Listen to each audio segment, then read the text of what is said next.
ఇగో ఈ అమ్మాయి పేరు కాంచన. ఈమె ఒక సాఫ్ట్వేర్ ఎంప్లాయీ. అయితే ఈమె అప్పుడప్పుడు ఇక టైంపాస్ కోసం అని చెప్పి ఇన్స్టాగ్రామ్లో మంచిగా రీల్స్ చేసుకుంటా అప్లోడ్ చేస్తుండే. ఇక మస్తు కామెంట్లు వస్తుండే, మస్తు లైక్లు వస్తుండే, ఇక ఘోరంగా ఖుష్ అవుతుండే. ఇక కాకపోతే ఇక మా రోజులు పోయిన కొద్ది ఏమైందనంటే అందరూ తిట్టుడు స్టార్ట్ చేసారు, అన్ని అబ్యూజివ్ మెసేజ్లు పెట్టుడు స్టార్ట్ చేసారు.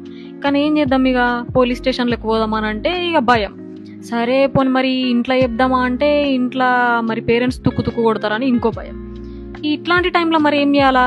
సో డోంట్ వరీ, తెలంగాణ పోలీసులు ఉన్నారు మనకు హెల్ప్ చేయడానికి. మీకు ఎప్పుడైనా సరే ఏదైనా అబ్యూజివ్ మెసేజ్ వస్తే దాన్ని మనం ఏం చేయాలనంటే లాంగ్ క్లిక్ చేయాలి ఆ మెసేజ్ మీద. చేసినప్పుడు 3 ఆప్షన్లు వస్తాయి: రిప్లై, రిపోర్టు, హైడ్ అని.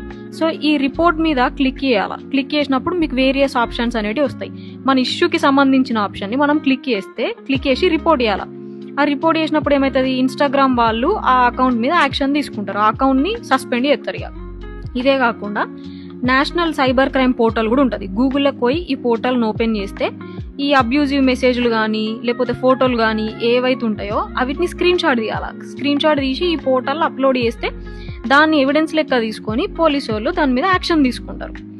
లేదు ఇంకా నాకు మస్తు ఎమర్జెన్సీ, ఇక నాకు ఇప్పుడే వెంటనే ప్రాబ్లమ్ సాల్వ్ కావాలంటే సైబర్ క్రైమ్ నెంబర్ ఉంటుంది 1930 అని. ఆ నెంబర్కి కాల్ చేస్తే వెంటనే మీకు హెల్ప్ చేస్తారు. ఇంక ఇది ఒక్కటే నెంబర్ కాకుండా 112, 100 ఈ నెంబర్లకు కూడా మీరు కాల్ చేస్తే వాళ్ళు మీ సమస్యని